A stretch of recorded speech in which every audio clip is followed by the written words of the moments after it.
Berabad-abad sudah diskusi tentang kedudukan Injil sebagai kitab suci, mengiringi perjalanan sejarah agama Yahudi, Kristen, dan Islam.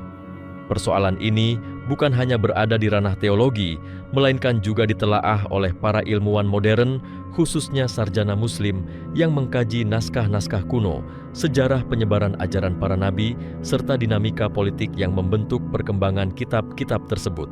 Ketika umat Kristen berpegang bahwa Injil adalah firman Tuhan yang diturunkan kepada Isa putra Maryam dan kemudian dituliskan oleh para murid serta pengikut beliau, maka sebagian kalangan Yahudi menolak klaim itu. Mereka menganggap catatan-catatan yang kemudian dikenal sebagai Injil bukan wahyu ilahi, melainkan tulisan para pengikut Isa, khususnya Paulus, yang menurut mereka telah mengubah ajaran tauhid menjadi ajaran yang menjadikan Isa sebagai sosok dengan kedudukan di atas manusia biasa. Sementara itu, kalangan ilmuwan Muslim mencoba masuk ke dalam perdebatan ini dengan pendekatan sejarah filologis dan teologis untuk mengurai mana sisi yang benar dan mana sisi yang telah mengalami perubahan sepanjang waktu. Dalam pandangan Islam, Isa putra Maryam adalah seorang nabi yang membawa wahyu dari Tuhan sebagaimana para nabi sebelumnya. Kitab yang diturunkan kepada beliau disebut dengan nama Injil, sebagaimana Taurat diturunkan kepada Musa dan Zabur kepada Daud. Para ilmuwan Muslim menyepakati bahwa Injil yang disebut dalam Al-Quran adalah wahyu murni yang diturunkan kepada Nabi Isa, berisi ajaran tauhid petunjuk kehidupan, serta penegasan terhadap hukum-hukum syariat yang sejalan dengan ajaran para nabi terdahulu. Akan tetapi yang mereka persoalkan ialah bahwa naskah-naskah Injil yang beredar pada hari ini bukanlah lagi wahyu asli itu. Mereka melihat bahwa teks yang ada sekarang adalah kumpulan tulisan para pengikut Isa yang hidup beberapa dekade setelah masa beliau. Karena ditulis setelah masa para saksi pertama berlalu, tentu muncul kemungkinan masuknya kesalahan, penyalinan, perubahan kata, penyesuaian ajaran terhadap konteks zaman dan dampak perkembangan teologi gereja masa awal. Sebagian sarjana Muslim menunjukkan bahwa Injil yang ada tidak disusun oleh Isa sendiri dan bukan pula oleh murid beliau secara keseluruhan. Dari sudut kritik sejarah, kitab-kitab itu baru mendapatkan bentuk baku setelah adanya konsili-konsili gereja yang memutuskan mana tulisan yang diterima sebagai kitab suci dan mana yang ditolak. Ketika kekuasaan politik Romawi mulai berpihak kepada agama Kristen pada masa Kaisar Konstantinus, maka pengaruh negara ikut menguatkan posisi teks tertentu.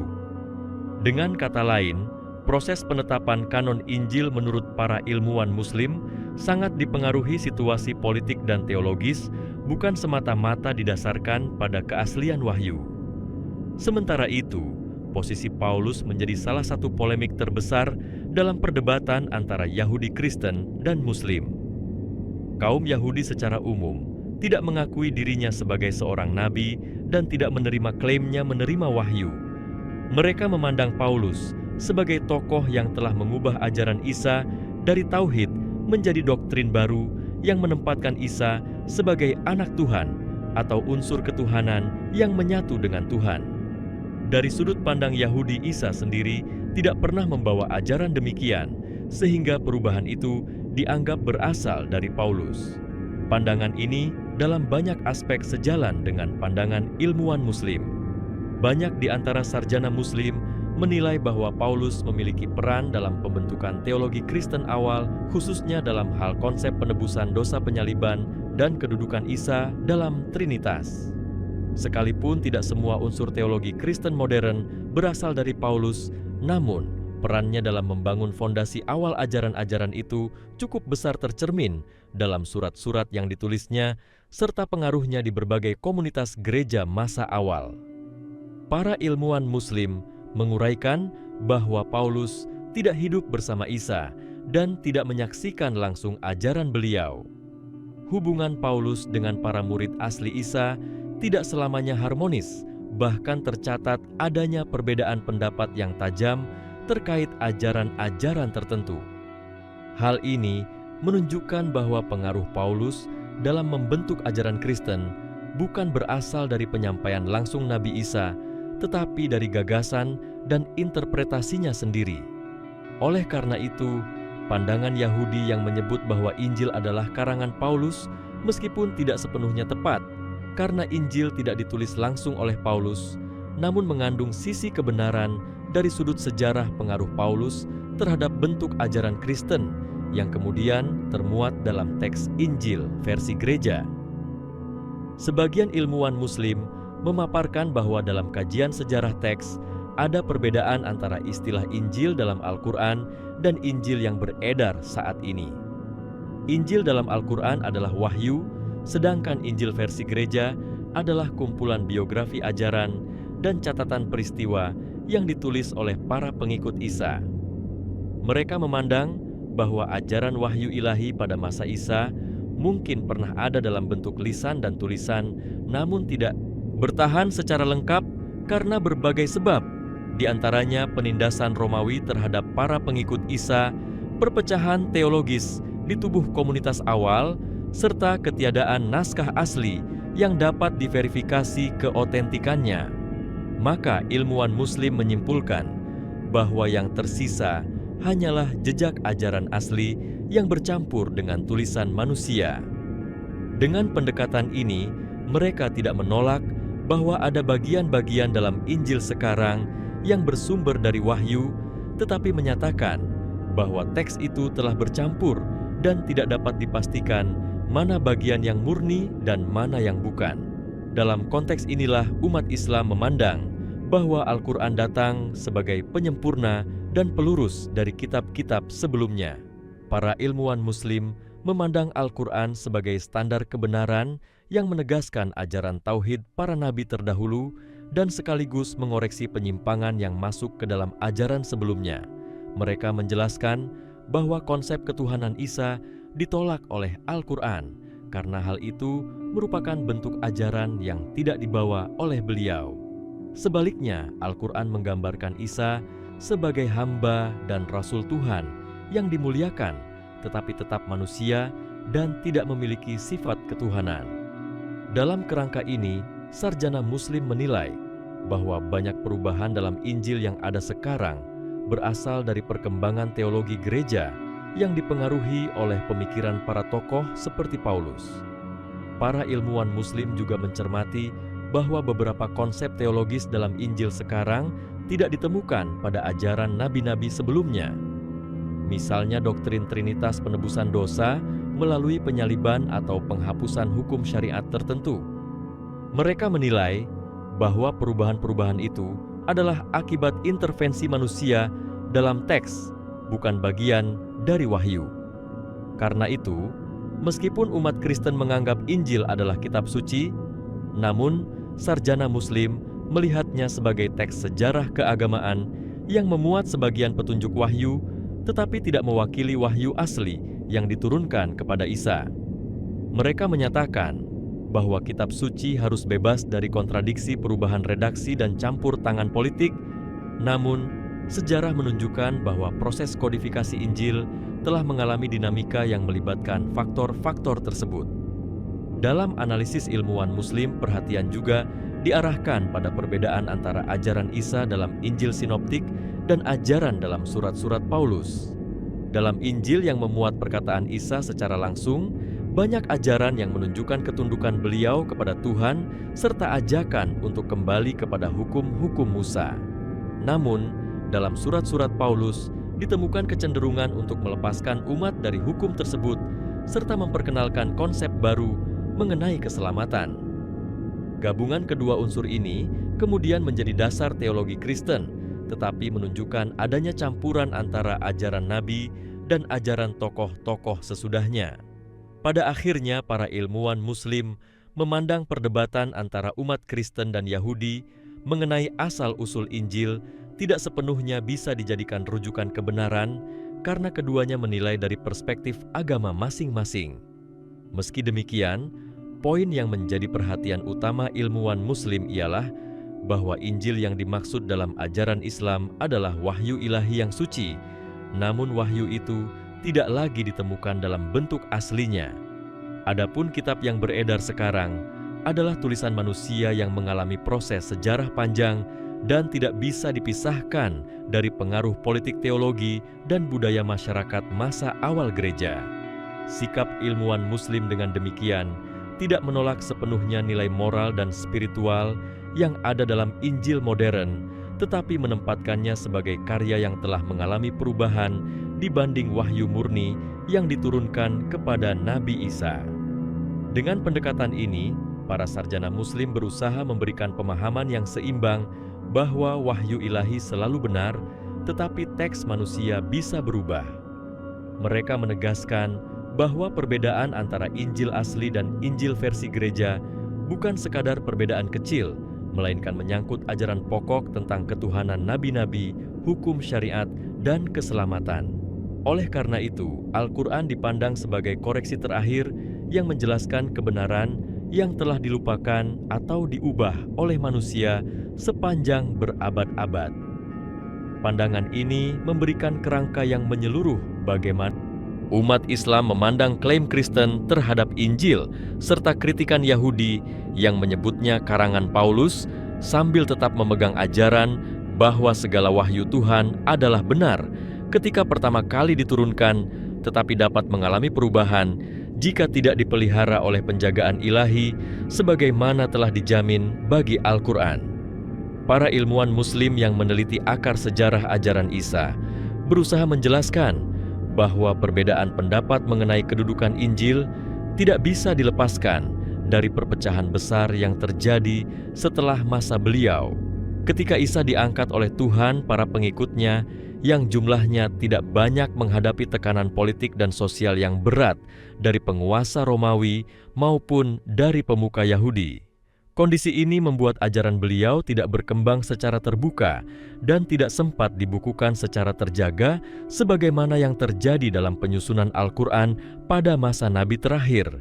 Faktor sejarah semacam ini penting dipahami karena para sarjana Muslim menyatakan bahwa hilangnya naskah asli bukan berarti ajaran Isa tidak pernah ada, melainkan karena pergolakan yang melanda komunitas awal membuat wahyu itu tidak tersampaikan secara menyeluruh kepada generasi berikutnya. Dengan demikian, mereka melihat bahwa teks-teks yang muncul setelahnya sekadar catatan manusia berdasarkan ingatan pengalaman pribadi serta usaha para pengikut untuk mempertahankan keyakinan mereka di tengah tekanan yang kuat. Penelitian ilmuwan Muslim mengenai asal-usul penulisan kitab-kitab yang disebut Injil juga menyoroti bahwa setiap penulis memiliki latar belakang keagamaan dan tujuan penulisan yang berbeda. Ada yang menulis untuk meyakinkan masyarakat non-Yahudi agar menerima Isa, ada yang menulis untuk mempertegas garis keturunan beliau, dan ada pula yang menulis agar para pengikut memiliki pegangan moral dalam kehidupan sehari-hari. Keragaman tujuan ini kemudian menciptakan gaya penulisan yang beragam pula, sehingga sulit menemukan kesatuan yang menunjukkan bahwa itu adalah wahyu tunggal yang turun dari langit.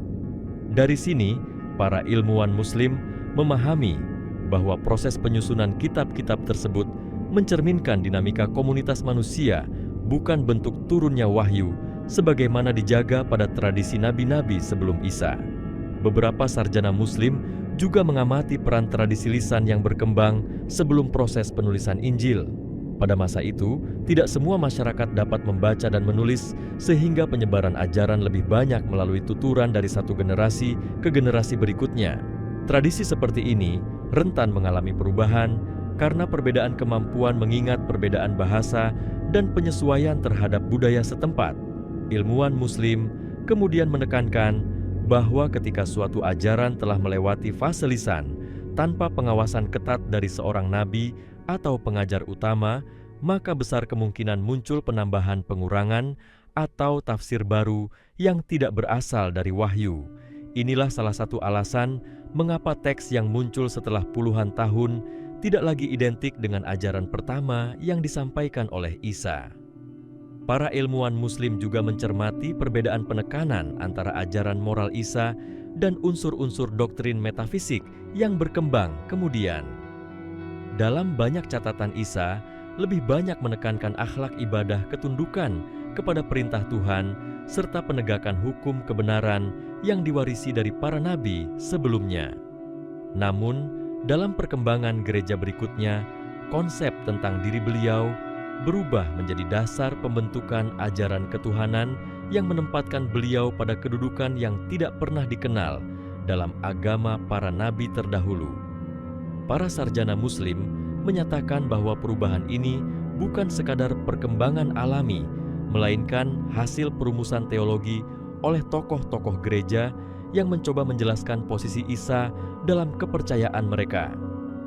Dari sini muncul gagasan mengenai kedudukan beliau dalam hubungan dengan Tuhan yang jauh berbeda dari gambaran awal ajaran tauhid para nabi. Penekanan lain yang ditandai oleh sarjana Muslim adalah bahwa proses penentuan kitab-kitab yang sah dalam gereja memerlukan waktu berabad-abad. Pada masa awal, banyak tulisan yang beredar mengklaim sebagai ajaran Isa atau cerita tentang kehidupan beliau. Beberapa komunitas menggunakan teks yang berbeda satu sama lain sampai akhirnya gereja memutuskan mana yang dianggap sesuai dan mana yang ditolak. Proses ini melibatkan perdebatan panjang pertemuan para pemuka dan pertimbangan-pertimbangan tertentu yang tidak semuanya bersifat spiritual.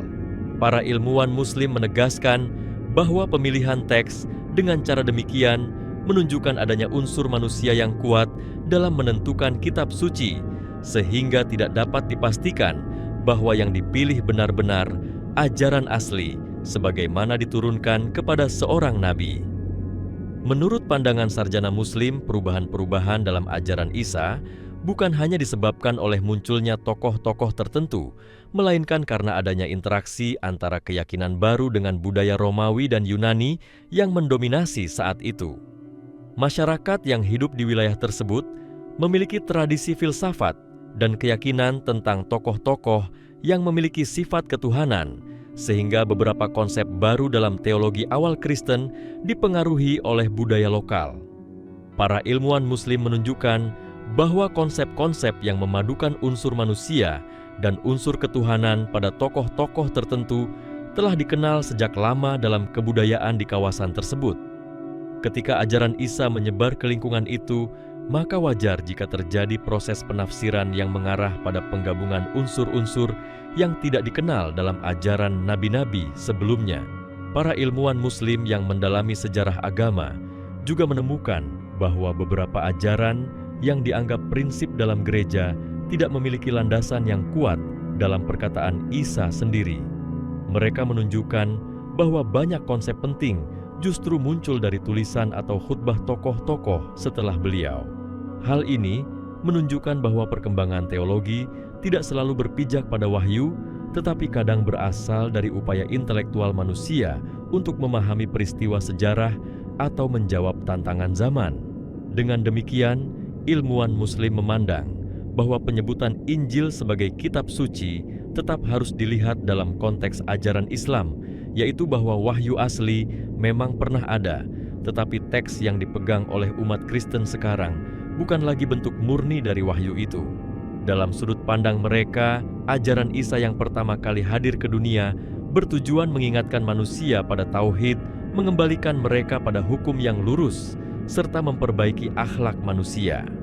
Namun, perjalanan sejarah mengubah sebagian dari ajaran itu dan menambahkan unsur-unsur baru yang menjauhkan pemahaman manusia dari tujuan awal wahyu.